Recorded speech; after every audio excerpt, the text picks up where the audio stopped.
Buenos días a todas, a todos. Gracias, Génesis, gracias, Isi, a todos los compañeros y compañeras que nos reciben hoy en este espacio maravilloso.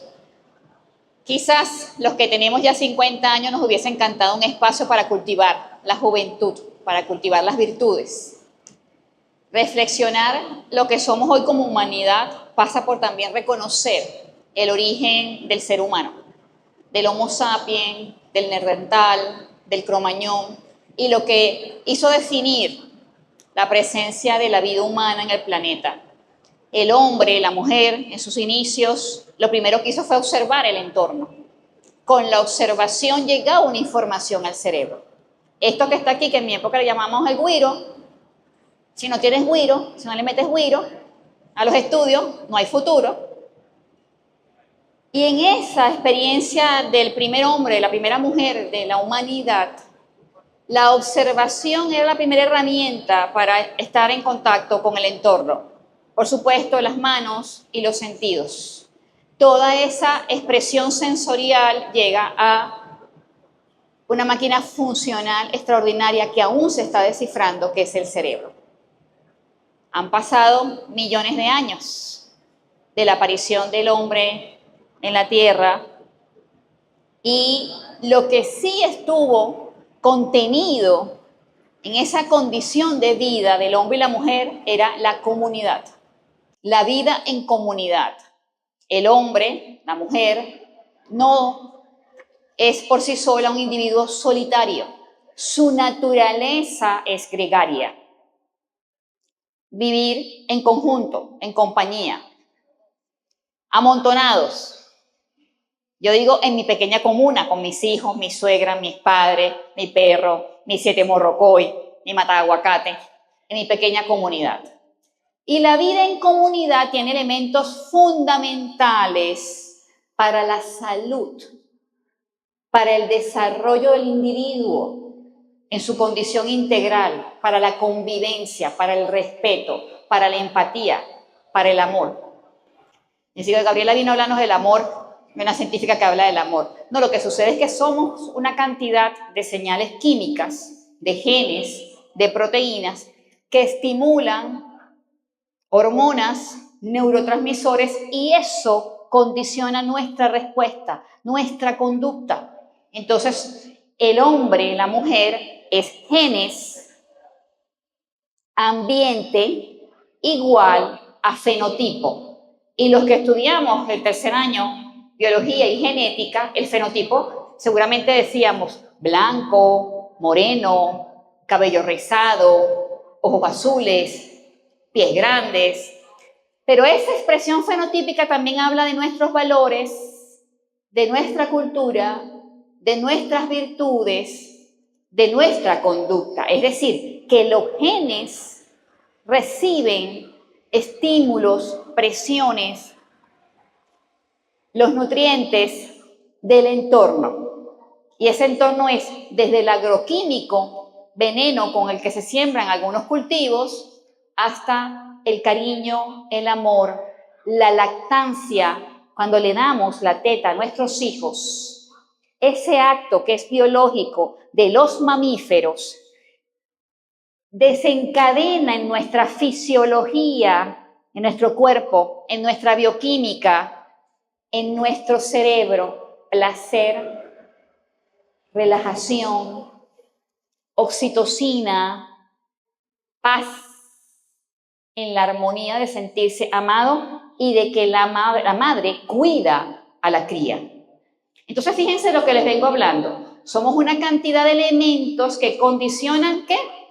La conducta, nuestra conducta. En el siglo XXI estamos viendo dos grandes fenómenos.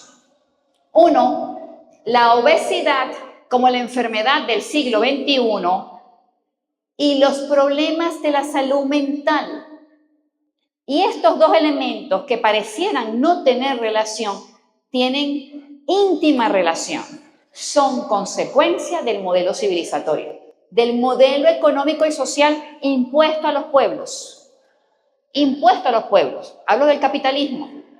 Y Gabriela, ¿qué tiene que ver la ansiedad y la depresión con el capitalismo? Ya les voy a contar. ¿Qué tiene que ver la tristeza La dificultad en el autocuidado, cuando yo me quiero y me respeto, hago autocuidado. Y el capitalismo. Ya les vamos a mostrar las evidencias de las personas que hacen neurociencias, de los genéticos, de los psicólogos, de los psiquiatras, de los docentes, de los que hacemos investigación asociada a las poblaciones, para determinar qué sucede con nosotros como humanidad. En la siguiente lámina, fíjense que la salud mental es un estado de equilibrio, en donde la salud orgánica tiene que estar en balance con la salud espiritual, la salud del pensamiento, la salud de la autoestima, la salud del autorreconocimiento y cómo yo percibo el entorno y a quienes me acompañan en ese entorno. Y no solo la abuela que está cruzando en la esquina en el semáforo, sino cómo recibo amor y doy amor, cómo me conmuevo en algo. Yo me conmuevo mucho viendo los peces, las aves, las flores. Me conmueve, me encanta, me fascina, me alegra. En las mañanas yo pongo siempre una flor, un pajarito cantando, un pececito. A mí me conmueve, me alegra, me anima. Pero quizás quien no siente empatía con la naturaleza, gusto con el milagro de todo lo que vemos, que es verde en este país maravilloso, no siente ese placer que siento yo. ¿Y el placer dónde lo sentimos? ¿Dónde sentimos el placer? ¿Dónde lo sentimos?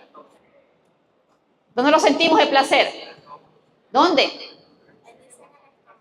En el estómago, en el cerebro, en las manos. Y cuando a usted les gusta a alguien, ¿no le sudan las manos?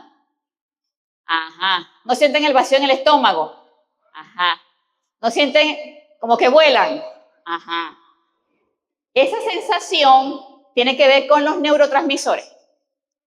Nuestros ojos, nuestro olfato, nuestro gusto, nuestra piel percibe afinidad, gusto, placer, gracias a esa integración de genes, proteína, bioquímica, cuerpo, hombre, mujer. Uno siente cuando es bebé, que probablemente no sabe hablar todavía, el olfato de los bebés reconoce el olor de su madre. Inclusive si vendamos a los bebés reconocen el olor de los pechos de sus madres cuando los amamantan. Eso es instinto también. Y forma parte del reconocimiento. En ese balance de la salud hay algo fundamental. Nosotros respondemos a un ejercicio consciente de nuestra salud cuando somos capaces de saber si nos duele el dedo gordo del pie o si sentimos tristeza porque faltó un compañero a la actividad de hoy. En esa sensación de percibir, de sentir, de tener conciencia del momento en el que estoy, de quién soy, hay algo que se conoce como autocuidado.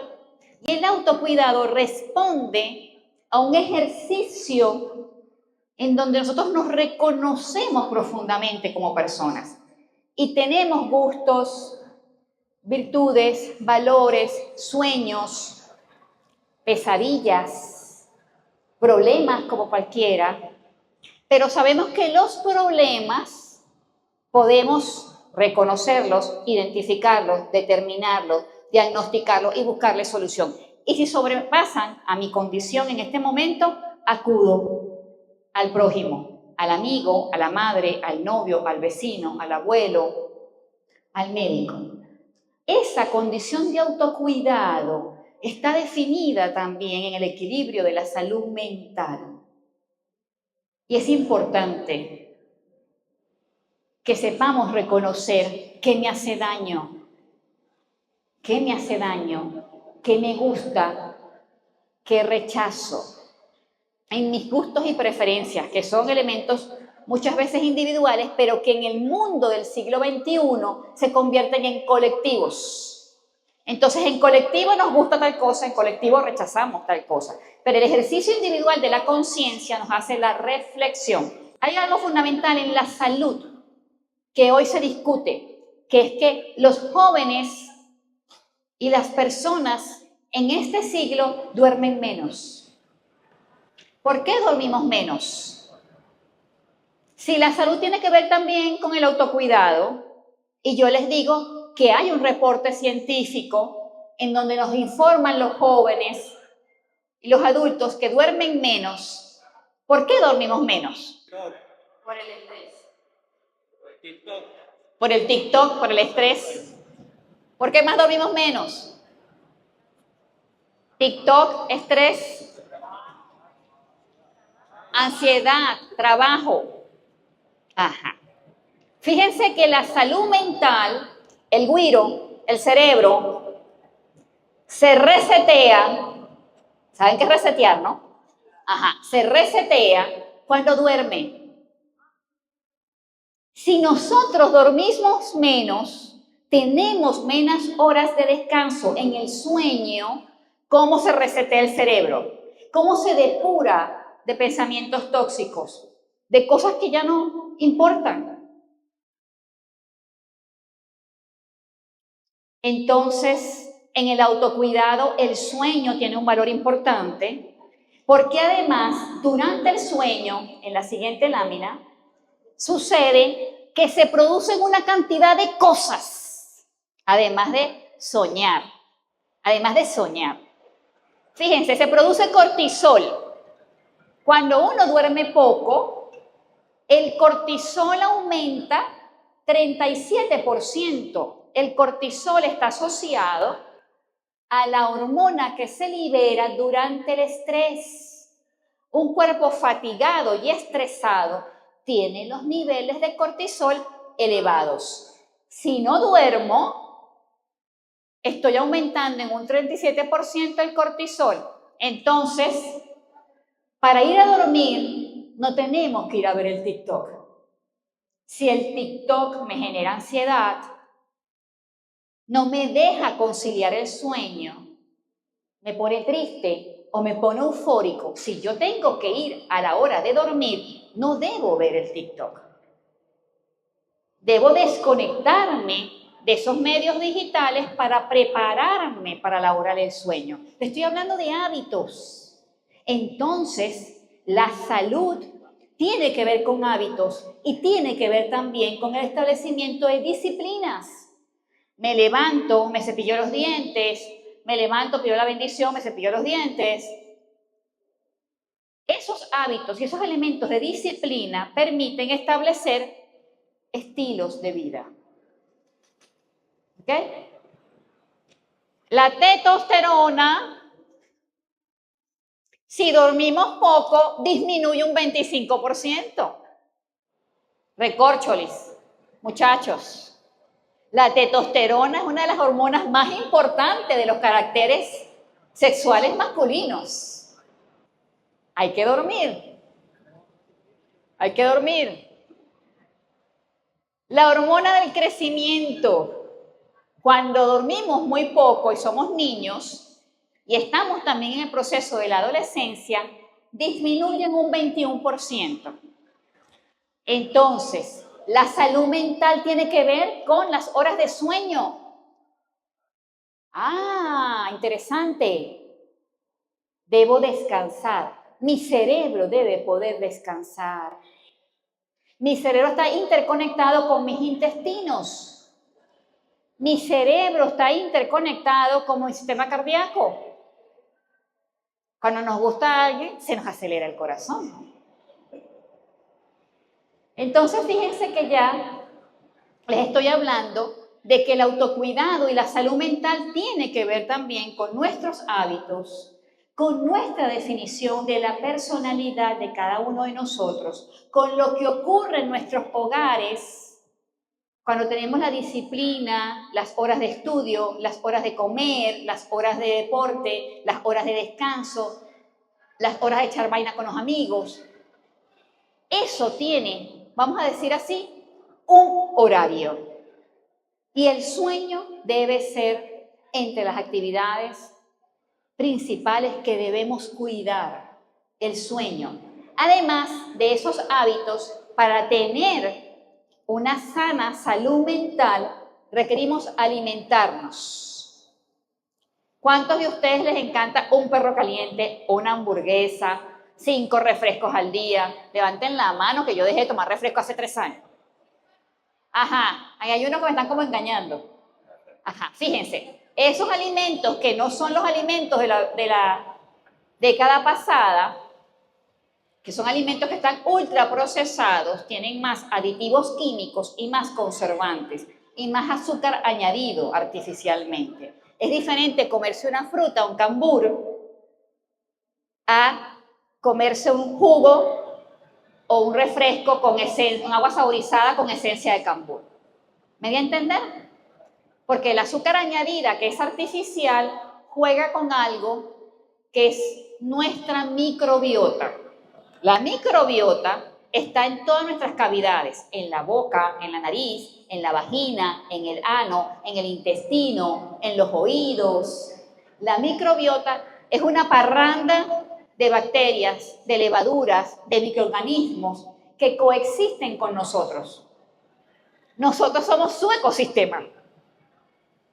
Y esos microorganismos nos defienden de enfermedades, pero también nos ayudan a metabolizar sustancias que cuando como en los alimentos, todos los procesos metabólicos se complementan con la presencia de estos microorganismos. La serotonina, que es el neurotransmisor que nos ayuda a dormir, la hormona que nos ayuda a dormir, en más de un 70% se segrega en el intestino.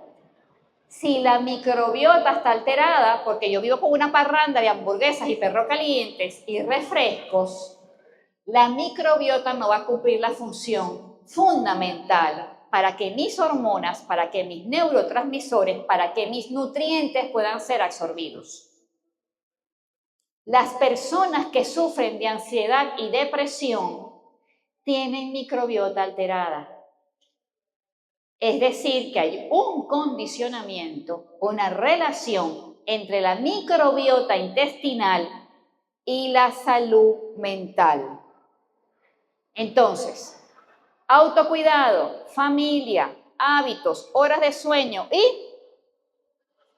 nutrición. ¿Qué comemos? ¿Cómo lo comemos? ¿Cuándo lo comemos? ¿Se entiende? ¿Vamos bien? ¿O vamos medio chueco? Entonces, fíjense todas las señales.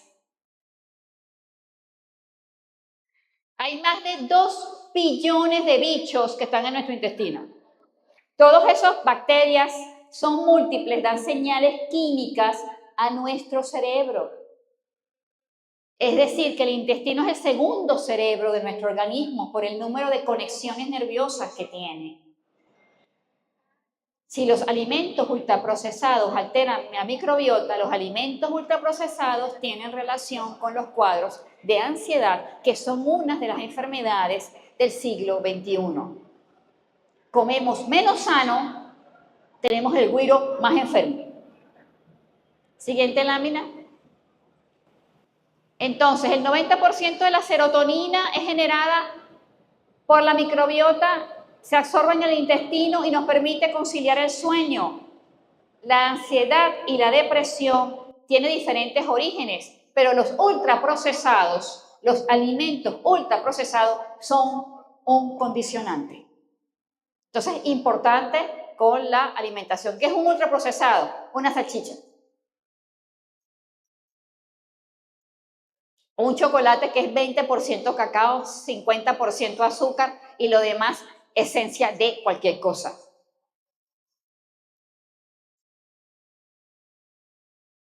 Es completamente diferente a cuando comemos un cacao. El chocolate es la golosina creada por el modelo de intercambio comercial en donde le añaden azúcar, le añaden otros elementos y no le colocan 80, 70, 50, 60% de cacao originalmente, sin aditivos químicos. Importante, hay que leer las etiquetas de lo que comemos. Siguiente lámina. Además del fenómeno de la obesidad y de la depresión, que son consecuencia del modelo económico y social del capitalismo impuesto en los pueblos del mundo, hay una realidad importante. Ustedes todos son menores a 25 años, ¿verdad? Levanten la mano los que son menores a 25, excepto los camarógrafos.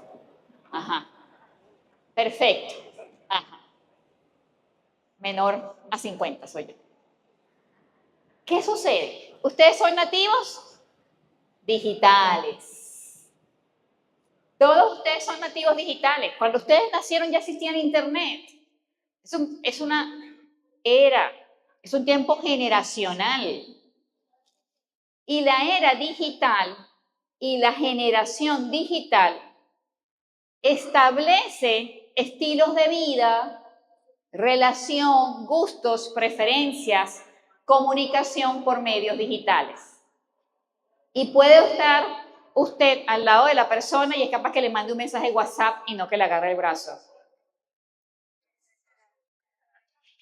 La era digital es un proceso que estamos viviendo de forma abrupta en donde las tecnologías de la información y la comunicación, las tecnologías de la información y la comunicación, son millones de tecnologías, no solo el WhatsApp, ¿okay? Están transformando la realidad de forma disruptiva. En nuestra época, los que somos más de 45, llegó el televisor a nuestra casa. Y el televisor fue algo parecido como las tecnologías de la información y la comunicación. La gente decía fin de mundo, hay una caja que nos habla. Hay una caja negra que nos habla. Y la gente fue comprando su televisor. Ustedes ni siquiera han visto el televisor blanco y negro. Algo existió que era solo blanco y negro, el televisor. Y estábamos en la sala de la casa y el televisor, como si fuese allí, lo consumíamos todos. Y la mamá estaba desde la cocina pegando gritos. Vengan a comer. Pero todos estábamos alrededor del televisor. Todos consumíamos el mismo contenido. Ahora, en la era digital, ¿está en tu celular? Usted consume individualmente lo que quiera. Como si fuese un vaso de agua, un chocolate caliente, un caramelo, una arepa bien tostada. Usted consume lo que usted quiera, individual. Y se convierte entonces en una tecnología con múltiples propiedades beneficiosas. Ahorita estamos en tiempo real, por streaming, maravilloso. Pero de la misma forma que tiene potencialidades para la mejora de la calidad de vida de los ciudadanos, de los usuarios, de las usuarias, hay elementos que también tienen perturbación. Si usted dedica más del 70% al contacto digital de sus amigos y no al contacto físico, nada puede sustituir el contacto humano. La sensación que yo tengo cuando lo toco a él es diferente a la pantalla. Estoy tocando a un hombre, un ser humano, no un vidrio. Y yo les dije que el cerebro necesita sensaciones, contacto, y que la naturaleza humana es gregaria, de la convivencia y la vida en comunidad. Esa vida en comunidad te permite reconocerte a ti y reconocer al otro. Pero en la pantalla virtual el otro puede ser cualquier cosa. Inclusive puede no ser humano. Y entonces, ¿qué le pasa a ese cerebro? ¿Qué le pasa a ese corazón? Si la relación de comunicación, de afecto, de empatía, de gusto, de baile, lo establece con algo que es no humano, ¿qué pasa? Díganme qué pasa. Altera sus emociones. Altera sus emociones. Está buena esa. ¿Qué pasa? Díganme qué pasa. Vamos, tienen que despertarse. Ya son casi las 11 de la mañana. Dime. Ajá, hay sensaciones del cerebro que no se desarrollan de forma correcta. Ajá, ¿qué más? Decepción. Decepción. Tú esperas, o sea, una persona y resulta que no es. Ajá. En la era digital estamos encontrando que el 32% de la población española juvenil, el 32% de la población española juvenil sufre de problemas de autoestima, de autocuidado, de amor propio, de personalidad, de conciencia, de depresión y de trastornos del comportamiento humano. El 32% es un número alarmante. ¿Y los venezolanos qué? Y los venezolanos que hemos sometido a intentos de magnicidio, guerra mediática, golpe de Estado, ataque cibernético, desabastecimiento de alimentos, de medicina, y que además los grandes poderes económicos de las comunicaciones, de las telecomunicaciones y ahora de las tecnologías de la información y la comunicación, WhatsApp, X, Facebook, Instagram, TikTok, se enfrentan en contra de nuestro pueblo, premian los contenidos nocivos de odio, de xenofobia, de racismo hacia nuestra población. ¿Cuántos estaremos afectados? La tecnología y la ciencia te esclaviza o te libera. Todo depende de quién la domine. Entonces, ahora en la era digital se tiene una serie de hábitos, entre comillas, de comportamientos, de conductas, donde los jóvenes han desarrollado adicciones. Adicciones, el 56% de los usuarios cree que si no está conectado se está perdiendo de momentos divertidos. El 70% practica de cubing, desconectándose del mundo real y alejándose de quienes los apartan. El 41% posee 2 o más celulares. El 50% prefiere perder la cartera antes que el celular. El 74% no considera dejar de usar ninguna de sus redes sociales. El 100% de los encuestados sufre de nomofobia, el temor de perder o estar lejos del celular. El 80% duerme con el celular. El 100% usa el celular para navegar en internet más de 8 horas diarias. Y el 100% se estresa cuando no hay cobertura de red, batería o crédito. Maravilloso. 20 puntos. Ajá. Fíjense cómo estamos. ¿Quiénes de nosotros se angustia si deja el teléfono celular? No, levanten la mano, por favor. Vamos a ser sinceros.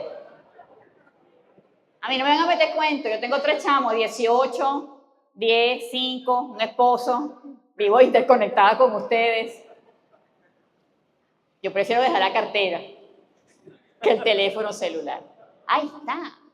Y esto está tan inmerso en lo cotidiano, en lo diario, que si usted quiere escuchar música, probablemente la ponga en el teléfono.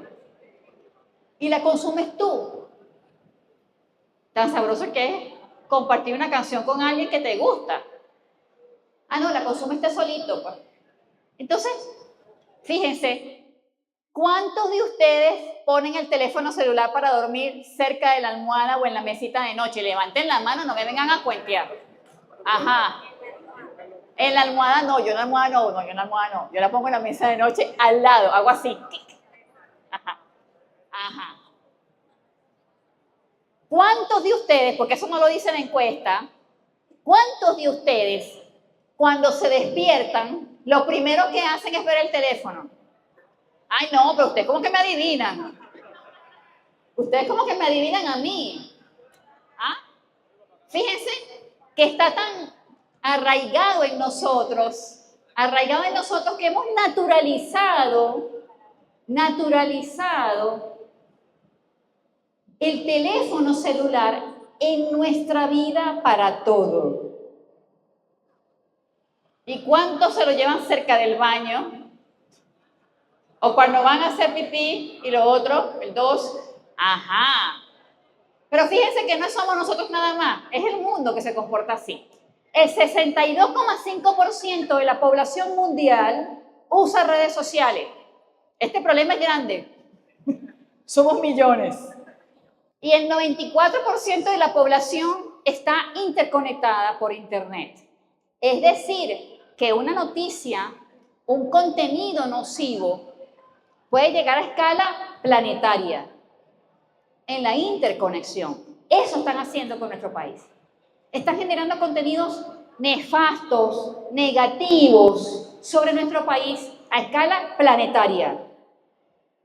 Y las redes sociales no reconocen fronteras, no reconocen soberanía, no reconocen independencia, no reconocen la autodeterminación de los pueblos, no reconocen nuestra cosmovisión, nuestra identidad, nuestra sonoridad. Y nosotros estamos chéveres con ese teléfono, chacha. Pero fíjense, más del 56% reconoce que no puede alejarse de su teléfono. El 76% no puede estar en un espacio en donde no tenga datos, wifi. ¿Qué ha pasado con esto? Las tecnologías se han convertido en lo cotidiano como el agua y el oxígeno. Para muchos, para muchas. Y si no somos capaces de reconocer que cada contenido que estamos allí consumiendo, no importa que no le demos like, el tiempo que te detienes a leer, el algoritmo, que es el desarrollo de una fórmula matemática con la que funciona el sistema, reconoce sin que le coloques like, que te detuviste a leer, te va generando un entramado de contenidos semejantes. Y dicen uno de ustedes, ay Gaby, es que me adivina el teléfono. Sí, Luis, sigue creyendo. Muy inocentes somos nosotros. No, no te adivina el teléfono.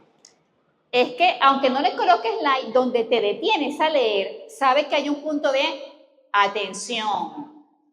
Y el algoritmo necesita captar toda esa información. No necesita, no es una persona. Tiene que estar programado para captar esa información y segmentarla. Entonces, yo veo muchos pajaritos, les comenté, flores, peces, etc. A mí me llega mucho contenido a mi Instagram de ese estilo. Me tiene segmentada, identificada por completo, gustos, hábitos, preferencias, horarios. Eso se llama en el mundo de la ciencia el capitalismo de la vigilancia tecnológica y está estudiada desde los años 70 y 80, cuando comenzaron a circular los primeros correos electrónicos. Existía algo que se llamaba Messenger y luego aparecieron las camaritas y uno, ¡wow! ¡Lo estamos viendo! Y le mando un mensaje y me responde. Había algo que se llamaba BlackBerry y había un PIN para hablar privado. Eso fue hace más de 20 años atrás, muchos de ustedes no habían nacido.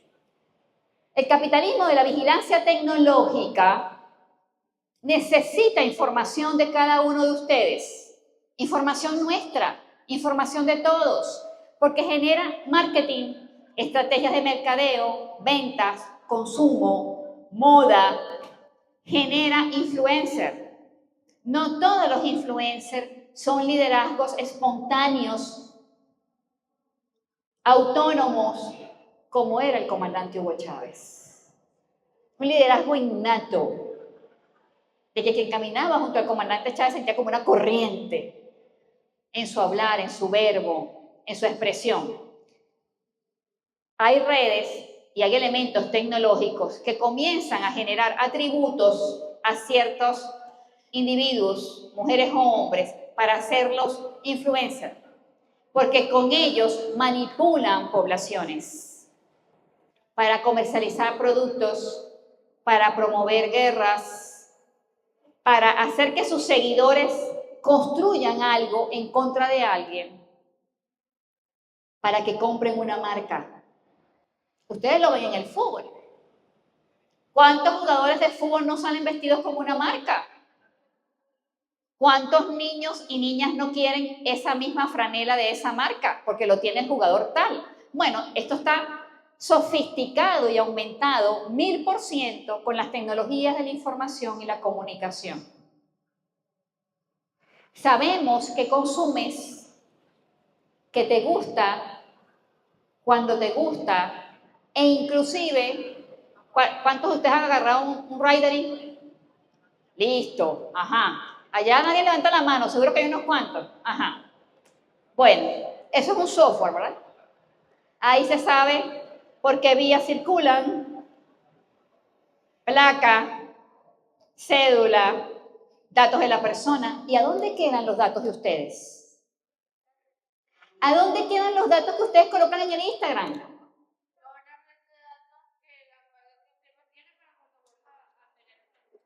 A una red de datos, a una base de datos. Ajá. ¿Y dónde está tu derecho digital? ¿Dónde está el derecho a la privacidad, a la confidencialidad, al resguardo de tu información? ¿Ustedes sabían que cada vez que registramos un correo electrónico en Gmail, por ejemplo, nuestros datos, gustos y preferencias, que hasta nos dice, ¿quieres recibir noticias de fútbol? Nosotros le decimos, sí.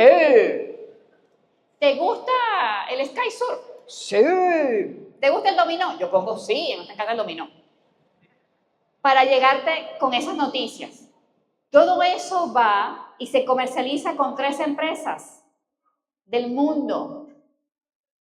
En el mundo de los medios de comunicación hay 5 grandes monopolios en el planeta. En este mundo digital, en este momento, hay 2 grandes monopolios. El grupo Meta y el otro grupo. El grupo Meta, Facebook, Instagram y WhatsApp. Si ustedes cambian el chip a otro equipo, le llega un mensaje telefónico a su teléfono que está georreferenciado.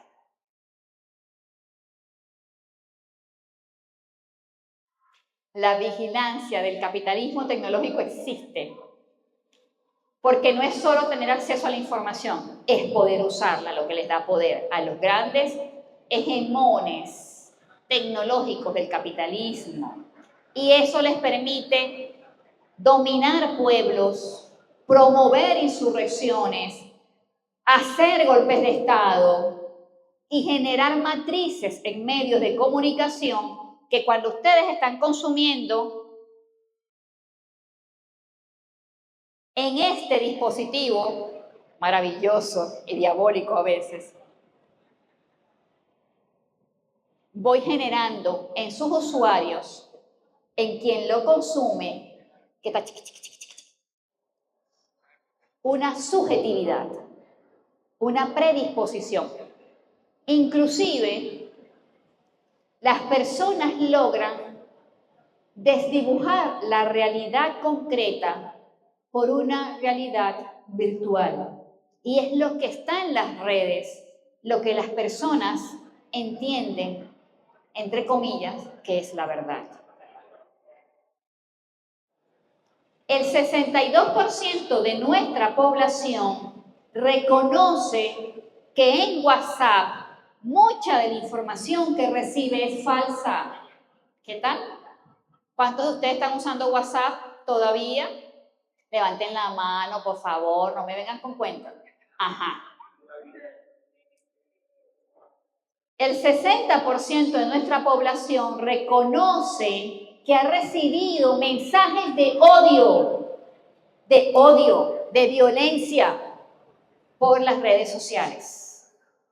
Y usted le pregunta a una persona fuera de Venezuela y dice, no, a mí no me ha pasado eso. Ah, a nosotros sí.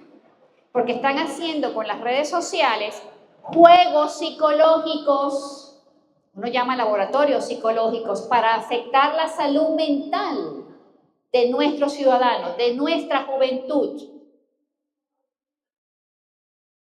Y algunos han sentido ansiedad, depresión, tristeza, incertidumbre, frustración. Y en ese estado de ansiedad, de depresión, de incertidumbre y de frustración, la gente cree que perdió la esperanza, el porvenir, su proyecto de vida, y piensa que no hay oportunidad.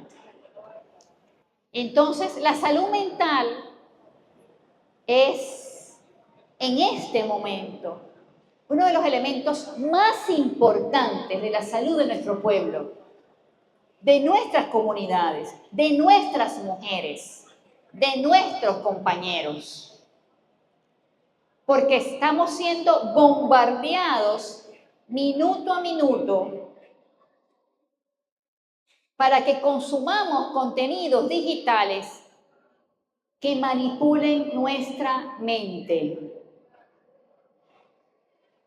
Si nosotros no tenemos el autocuidado, no dormimos de forma apropiada, no nos relacionamos entre amigos, entre amigas, real, cierto, con afecto, con respeto, su cara, sus ojos bellos, sin que no sea con el teléfono, sin que no sea con el internet, probablemente estemos perdiendo en esta generación un elemento fundamental de la vida, que es el sentirnos enaltecidos del contacto humano, de inspirarnos con el contacto humano, de sentirnos motivados y en empatía por el contacto humano. A nosotros nos pasa, a los de las generaciones pasadas, y por eso viene el presidente Nicolás Maduro trabajando las 5 generaciones, que cuando escuchamos las canciones del comandante Chávez, sentimos un furor, una inspiración. Durante el proceso de las elecciones, yo puse en mis redes sociales, tempranito, a las 4 o 5 de la mañana, Maíz Santa y sus 40 caballos. Al comandante Chávez cantando eso. Porque yo sentía, desde mi espiritualidad, desde mi amor, mi pensamiento, que necesitábamos muchos hombres comprometidos con nuestra tierra para superar cualquier dificultad. Y que si Maíz Santa lo había hecho décadas atrás, nos tocaba a nosotros salir con 40 caballos, con 40 pensamientos, con 40 poemas, con nuestros trajes típicos, con nuestra poesía, con nuestra alegría, con nuestro canto, también en defensa. Porque la identidad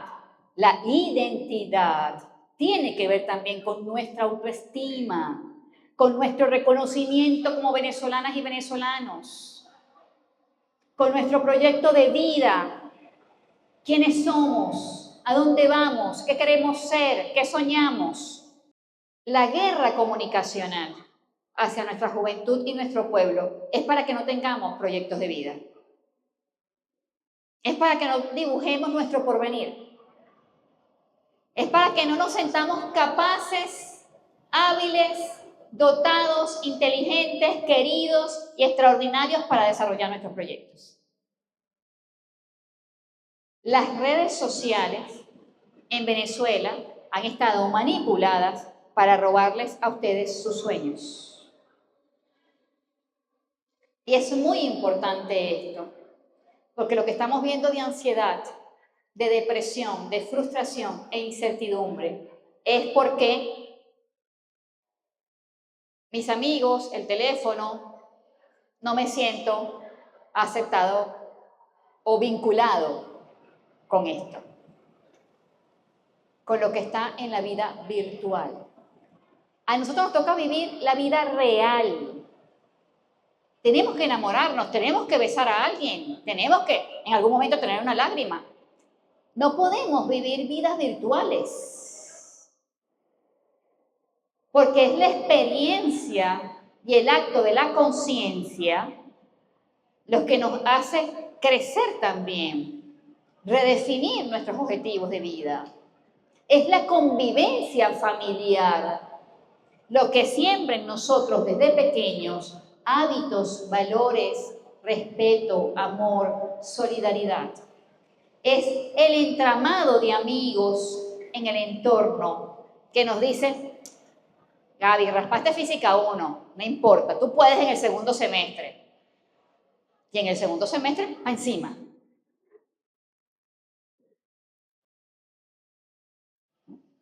La tecnología es una herramienta que no puede sustituir la vida. Tiene que permitirnos potenciarnos como actores fundamentales de la transformación del país, del proceso revolucionario, identitario de nuestro pueblo, de nuestros valores, de nuestras virtudes, de nuestra historia.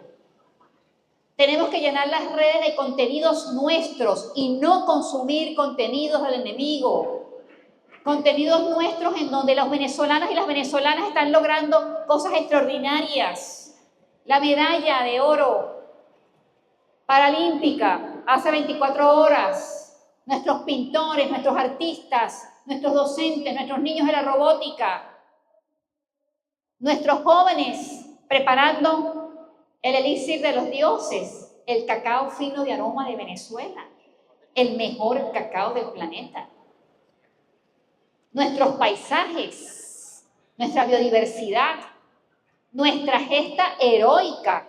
América Latina y el Caribe no fuese lo que es hoy si Bolívar no hubiese luchado las independencias no solo de nuestra patria, sino de los otros países de América Latina y el Caribe, porque impactó directamente en las independencias también de Sudamérica y de otros pueblos. Las redes sociales no pueden borrar eso. Tenemos que salir en defensa de la vida en armonía, en amor, en honestidad, en verdad. Porque nosotros somos seres para reproducir el amor desde el conocimiento, desde la convivencia, desde el cuidado animal, desde la atención médica, desde el periodismo, desde el deporte.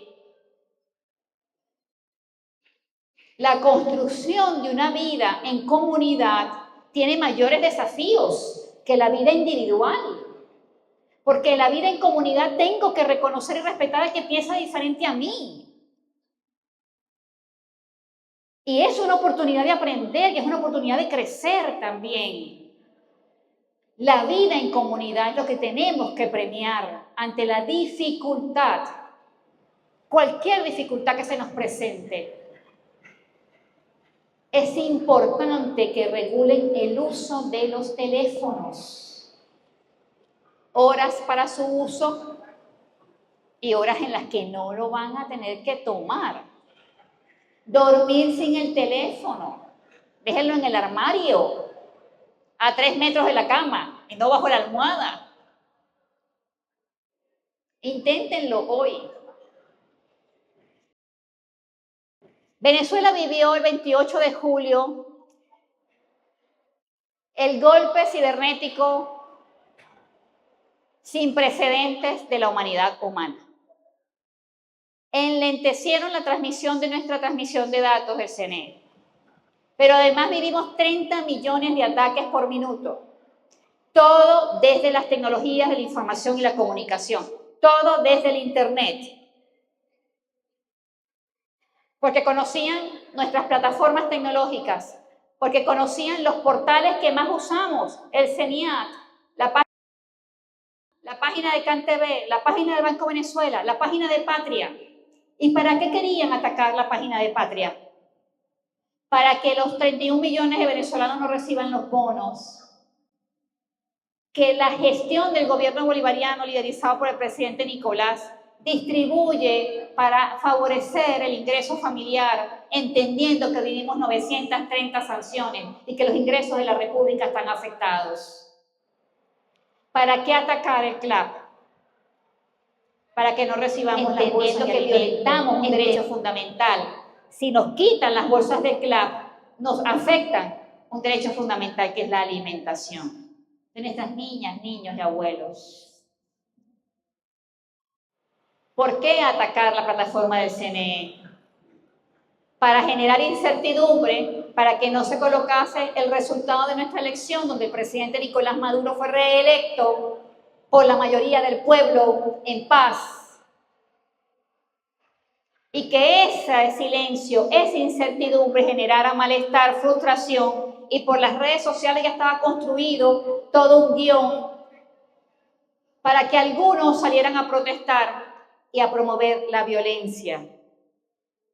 Porque quebrar la paz de un país es promover luego un intento de invasión. En Irak, cuando ocurrió la invasión de Irak, lo primero que quemaron fueron las bibliotecas. Y había una biblioteca que tenía más de 160 años y era patrimonio de la humanidad, porque iban a borrar su identidad por completo. Las escuelas fueron bombardeadas. Más del 90% de las escuelas en Gaza han sido bombardeadas. El 70% de los fallecidos son niñas y mujeres. Porque hay un interés del capitalismo, del imperialismo hegemónico del gobierno de los Estados Unidos en robar nuestro derecho al futuro, al porvenir de ustedes, de la generación que agarra el testigo de las 4 generaciones anteriores de nuestro proceso revolucionario y continúa la carrera de velocidad y el maratón para construir bienestar para toda Venezuela, para quebrarnos en nuestra espiritualidad. Para eso querían hacer un golpe cibernético manejado con redes sociales, para que todos los contenidos de las redes promovieran odio, tristeza, depredación, barbarie.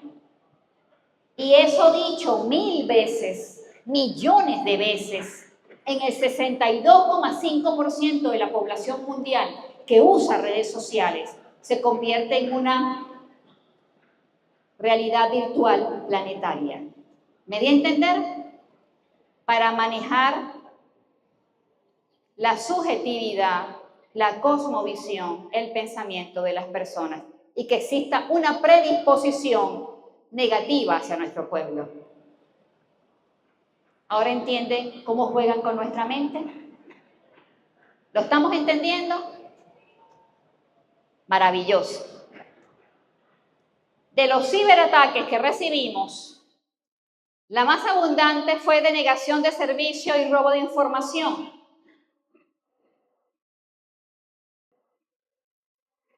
¿Para qué robarse la base de datos del Sistema Nacional de Ingreso? ¿Para qué atacar 40 millones de veces por hora el Sistema Nacional de Ingreso de Venezuela? Para que los jóvenes que estaban aspirando a su carrera profesional en la asignación de un cupo para medicina, para veterinaria, para economía, no tuviesen respuesta de nuestro gobierno. Y cuando llegase el 15 de agosto no hubiese resultados y tuviésemos 360.000 bachilleres frustrados, ansiosos y molestos porque no sabe a qué universidad les toca ir, no sabe si va a poder estudiar medicina o ingeniería o computación o comunicación social.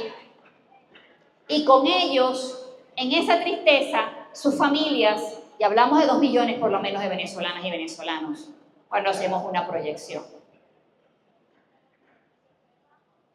Ya se entregó el 85% de los cupos, fue asignado y fue una victoria de nuestro gobierno ante el golpe mediático, el golpe de las redes sociales y la desestabilización desde las tecnologías.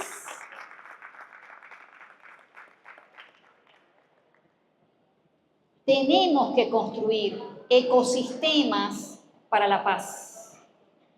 Tenemos que construir convivencia en la era digital, en donde premiemos la empatía, el respeto, la solidaridad, la concordia. La concordia es con el corazón. Eso es lo que significa concordia, con el corazón.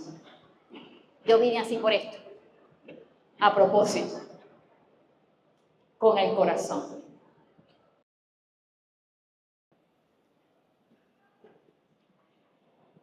Porque solo con el corazón ves lo que los ojos no logran observar. Ustedes tienen que entonces promover en sus ambientes, en sus espacios recreativos, educativos, de encuentro. ¿Cómo se llaman ahora los matinés? Matinés, ajá. En los matinés, todas estas cosas, ¿Ok? Paz, empatía, amor. Para que aquellos que puedan tener la duda, la sensibilidad o la confusión puedan encontrar en un amigo, en una orientación, como en este espacio que hay orientación de acompañamiento psicoemocional, el camino apropiado. Podemos tener alguna inquietud, pero debemos saber a dónde acudir para aclararla. Y es en el autocuidado, para cerrar mi charla de hoy, que fue la primera lámina, por favor, la primera lámina, donde están los principios del autocuidado, ahí, listo. Ajá. Desde el autocuidado que detectamos eso. Hoy me siento algo triste, hoy me siento algo solo, hoy no quiero ver a nadie, hoy me quiero ir a la playa y encontrarme con mis amigos. Yo hubiese querido hoy ir a la playa, a los de La Guaira. ¿Sí? Yo soy de La Guaira. ¿Sí? Aprender a practicar la gratitud. La gratitud. Fundamental. Y aprender a practicar la empatía. No hay nada que sustituya, hermanas, hermanos, el contacto con la mirada de alguien. Esa mirada no se la da ninguna pantalla virtual.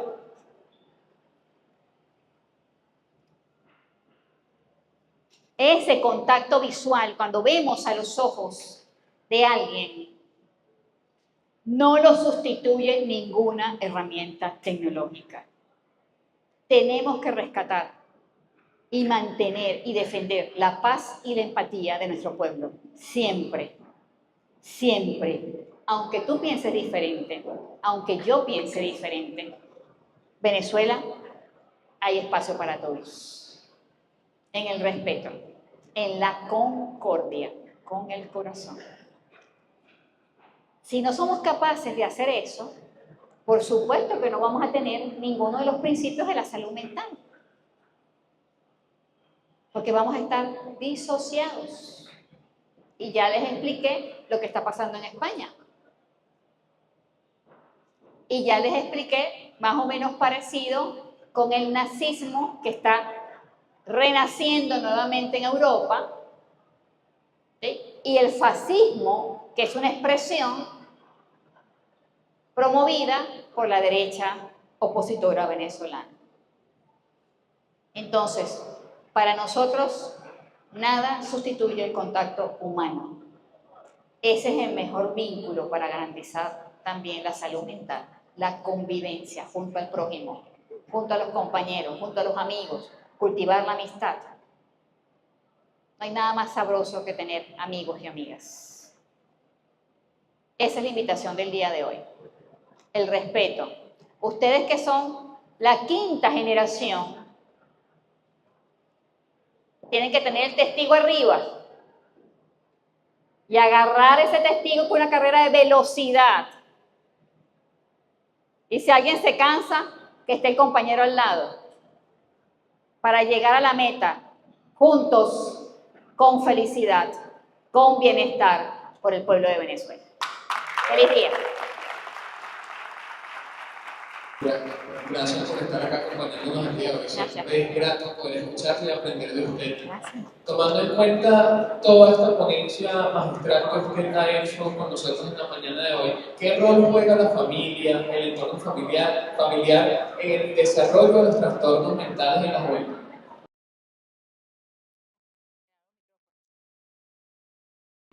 Tenemos dos elementos fundamentales, la familia y la escuela. ¿Okay? En la familia tenemos que ser capaces de observar lo que pasa en nuestros hijos. Debemos criar con hábitos y disciplinas, conductas. Nuestros niños, nuestras niñas y todos aprendemos por imitación. Es lo primero que hacemos como bebés, con la observación.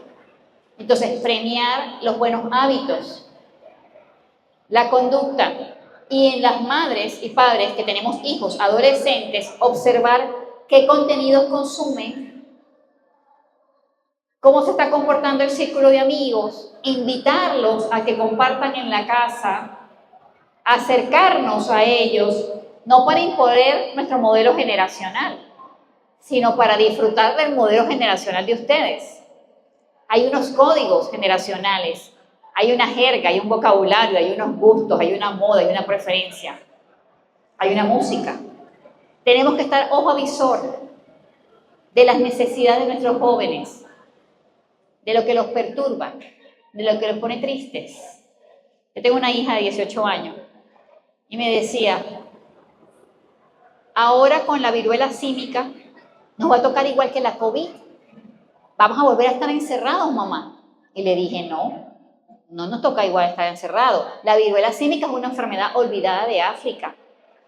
No es consecuencia de la vacuna de COVID, como muchas redes sociales colocaron, que le estaba dando viruela símica a quienes habían puesto la vacuna de la COVID. Y eso fue una alarma mundial. No, es una enfermedad africana y la alerta es para tener diagnóstico y vacunas para el pueblo de África, que es el epicentro de la enfermedad. Pero en las redes sociales, en el mundo, lo que se ofreció como información es que era una segunda pandemia. Entonces, en la medida en que la familia está cercana, amorosa, atenta, observadora, con el contacto, con la caricia, con el gesto apropiado, inclusive de lo que comen, los hábitos alimenticios. Tenemos muchos jóvenes con trastornos alimenticios por la moda de la estética, de la belleza banal y no la belleza propia, ¿sí? Allí la madre tiene un rol fundamental, el padre, el hermano y los amigos. Tenía un compañero yo en la universidad que su familia se separó y él comenzó a bajar las notas. Y nosotros no sabíamos qué le pasaba a Aarón, hasta que en una mesa de trabajo, él se va en la parrillera, ese es el UCB, el sitio donde nosotros estudiamos, le dijimos, Aarón, ¿qué te pasa que estás sacando malas notas? Y él se puso triste a llorar. Dijo, se está divorciando mi familia. Y nosotros éramos sus amigos y no lo sabíamos. Él se había guardado muchísimo la información. Tenemos que ser capaces de observar a nuestra gente, de sentir a nuestra gente, de sentir a nuestros hijos, no solo ser proveedores de zapatos, de que quiero darle a mi hijo todo lo que yo no tuve. Lo primero que tenemos que darle a nuestros hijos es afecto y respeto, es amor, es compañía, es seguridad, de que lo que decida hacer, de lo que quiera hacer, lo va a poder hacer. Para que en ese momento, cuando le toque caminar solo, porque los padres no somos eternos, se sienta con la capacidad de alcanzar todos sus sueños. Es muy importante esto. Tenemos que aprender a observar a nuestros hijos, a observar. No necesariamente mimar, a observar. Uno toñequea también a sus hijos, claro que sí, más a los pequeños. En la escuela, este rol lo tienen los maestros. Los maestros reconocemos en el aula de clase cuando a veces un niño llegó sin desayunar, o la cara triste, o si está quebrantado, porque se le ven los ojitos como vidriosos. Y uno le toca la cabecita, ¿te sientes mal? Ya uno sabe si el bebé está quebrantado. El maestro también asume ese rol en la escuela, en evaluar y sobre todo evitar lo que ustedes le llaman el bullying. En mi época no tenía ese nombre, porque tenemos que respetar la diversidad de lo que somos y no someter a nadie ni a la burla ni al escarnio. Entonces, tanto en la familia como en la escuela el rol es semejante. Tenemos que acercarnos y hablarle a nuestros hijos, hablarles del mundo que les toca vivir, que no es el mundo de la cuarta generación ni la tercera generación. Es un mundo diferente.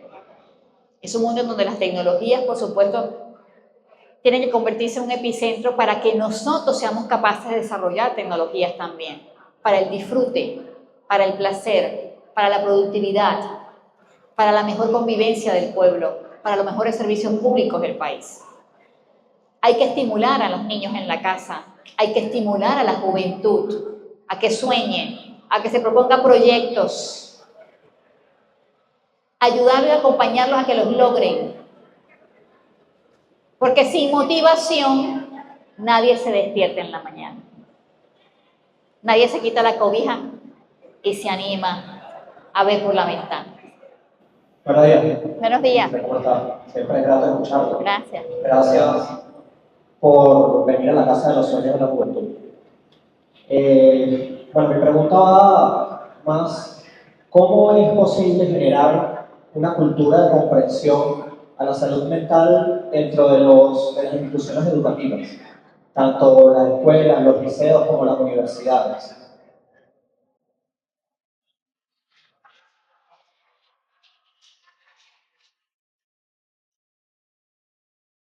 Tenemos que desarrollar programas a todo nivel, en los espacios laborales, en los hospitales, en las escuelas, en las universidades e inclusive en estos espacios de la juventud. Debemos crear contenidos, espacios de consulta médica, de orientación, de acompañamiento psicoemocional. Tenemos que crear lo nuevo. Tenemos que crear lo nuevo obligatoriamente. Hace 25 años no nos hubiésemos pensado que la gente podía tener el teléfono bajo la almohada para dormir. El teléfono estaba conectado a la pared y era de rosca. Ahora, con esta transición de las tecnologías, hay que crear la institucionalidad, las instancias, los programas y nuestros contenidos. Nuestros contenidos. Adoptar contenido no va a ser lo correcto. Tenemos que tener jóvenes formados y sensibles.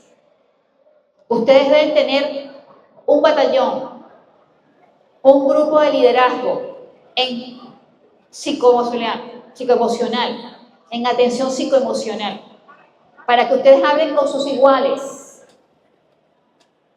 en cómo te sientes, por qué te genera ansiedad ese contenido, por qué tal video te perturba, te roba el sueño, por qué le das más importancia al like que a tu aceptación en este grupo de esparcimiento, de encuentro, de crecimiento colectivo y mutuo. Hay que crear los programas. Yo creo que la experiencia que está estableciendo la gran misión Venezuela Joven puede ser un buen referente para el resto de los estados del país e inclusive extrapolarlo a las universidades y a las escuelas.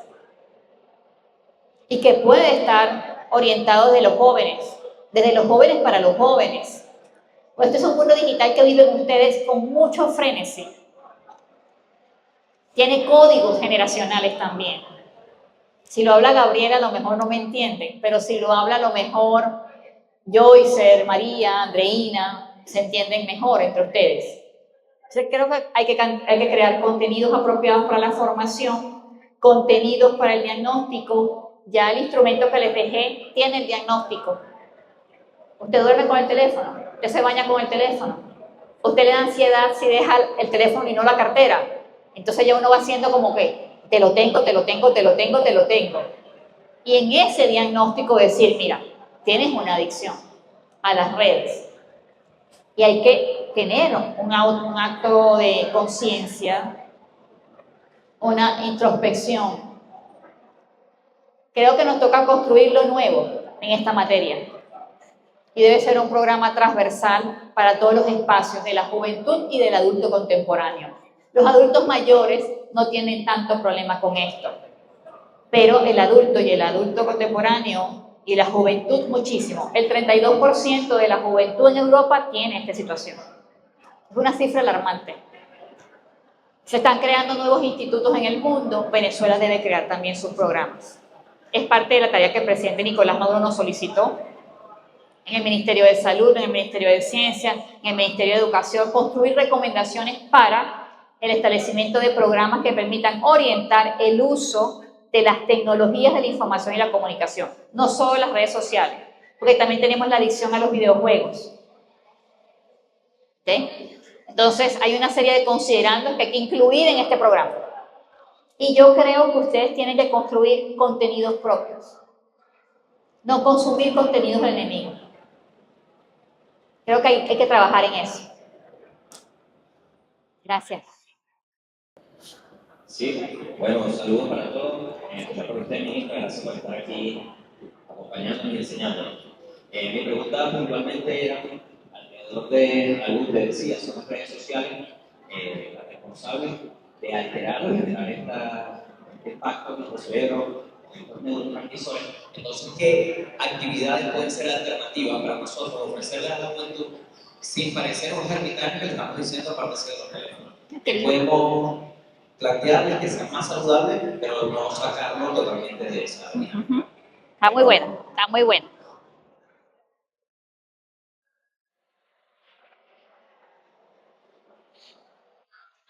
Él se reía mucho cuando estaba sentado por allá. Fíjense, en el documento se los dejé, pero todo tiene un equilibrio en la vida. Como les dije, tienen que dormir, tienen que comer, tienen que hacer deporte. Tienen que al menos hacer 45 horas diarias de deporte. Una caminata, una bicicleta, un juego de básquet, un juego de fútbol.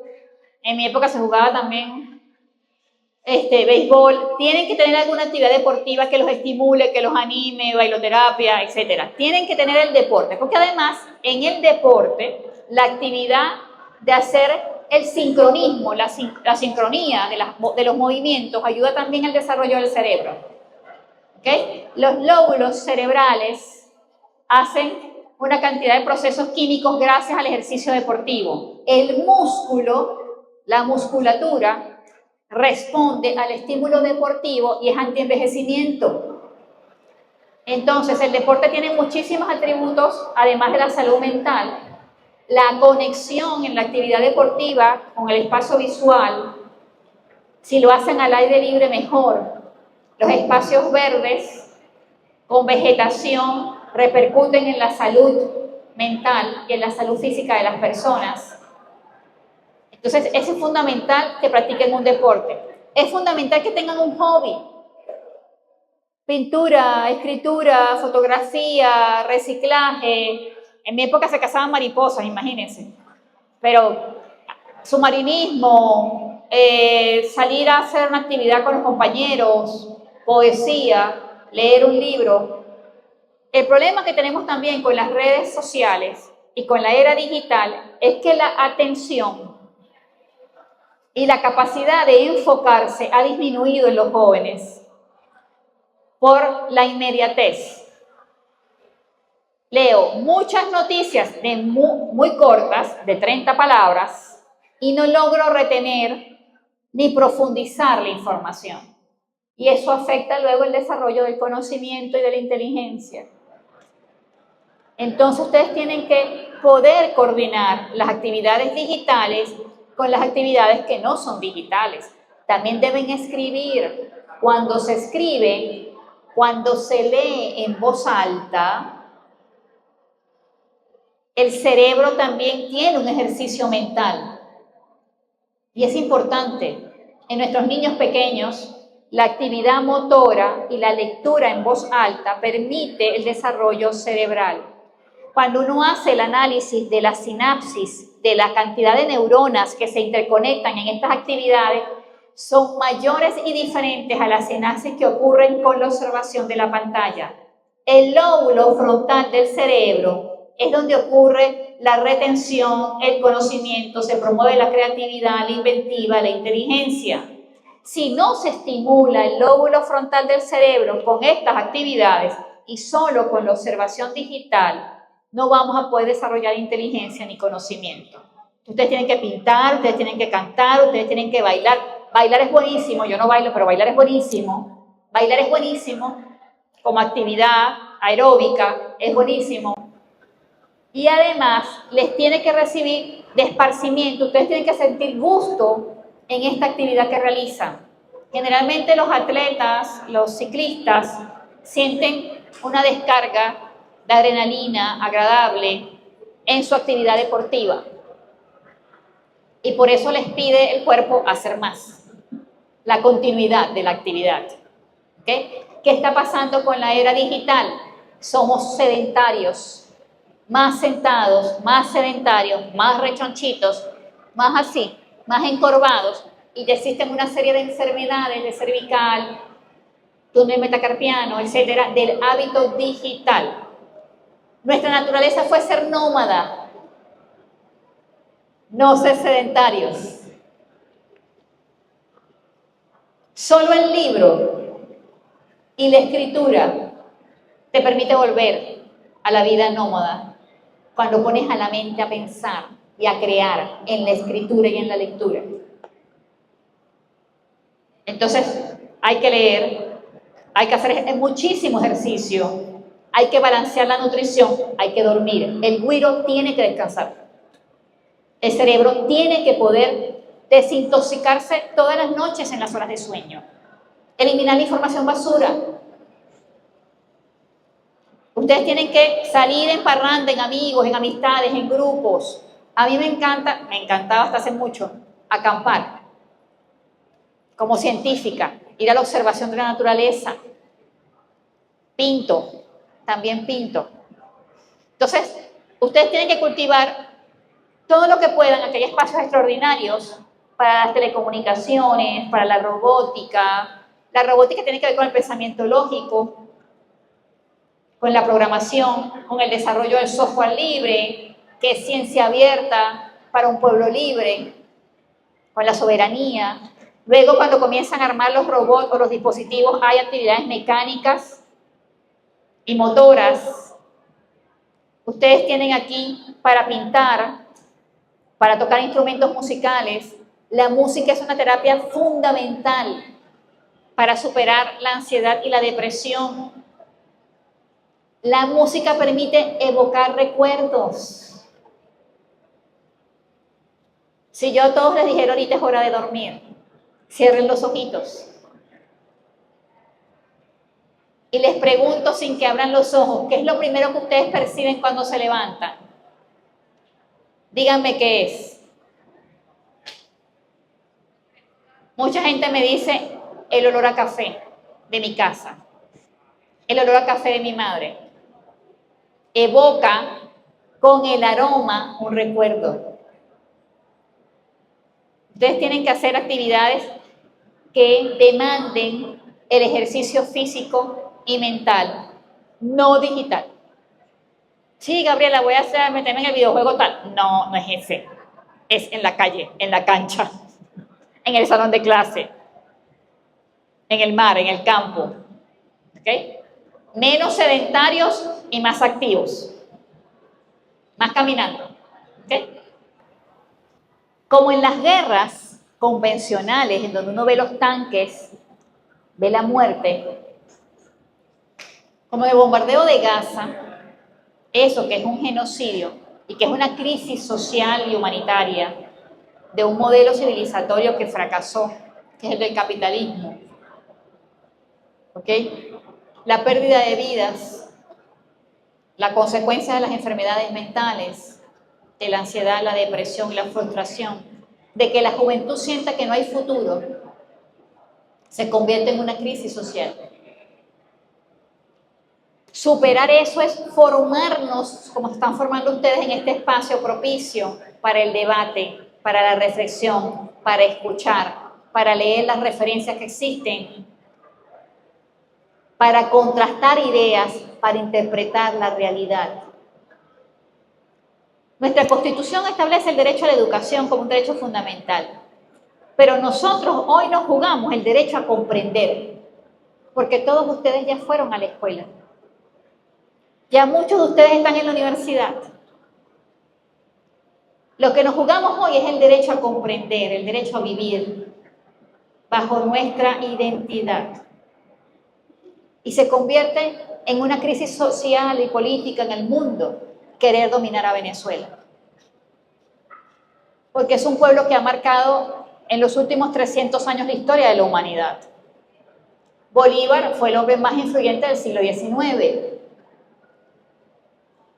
Comprender lo que significa para un mundo, no este momento que estamos viviendo, pensemos 100 años después, lo que Venezuela se convierte en 100 años después, probablemente en el bastión de la verdad, de la independencia, de la paz, del referente del socialismo científico bolivariano para el mundo, de un estado de bienestar en donde no premiemos, ¿ok?, la supremacía de los poderes económicos, sino los derechos sociales de los ciudadanos. Esta crisis, que es producto del modelo civilizatorio, debe permitirnos un crecimiento cuántico como pueblo para los próximos 200 años. Una curva de aprendizaje. Lo vivimos ahorita con el saboteo del sistema eléctrico. Nos encontraron más preparados. Estábamos tranquilos. Yo caminé el centro de Caracas, hicimos videos, todo. Nos encontraron de pie, con gallardía, con capacidad de entender lo que nos estaban haciendo. Se recuperó el servicio eléctrico en tiempo récord. Mantuvimos todos los servicios médicos hospitalarios. Las plataformas bancarias funcionaron. Los que querían doblegarnos por la violencia, por las tecnologías, por el ataque, no lo pudieron hacer. Los que querían un estallido social no lo lograron, porque el pueblo tiene una curva de aprendizaje. El pueblo tiene autocuidado. El pueblo siente amor entre ellos, entre nosotros sentimos amor. Entonces, ¿para qué nos sirven a nosotros las crisis sociales? Para definir el modelo civilizatorio, para la construcción del bienestar, para amar al prójimo, para entender el ser del ser humano, para formarnos en la educación, para construir las transformaciones que el presidente Nicolás nos pide. Esto no existía en mi época. Un espacio maravilloso donde se comience a encontrar con jóvenes de un estado, de otro estado, de otro estado, gratis, público, en donde todo el mundo está gozando un pullero, juegan ping-pong, el otro canta, el otro baila, el otro salta. Un país que vive en guerra no se regala un espacio como este para la construcción del bienestar.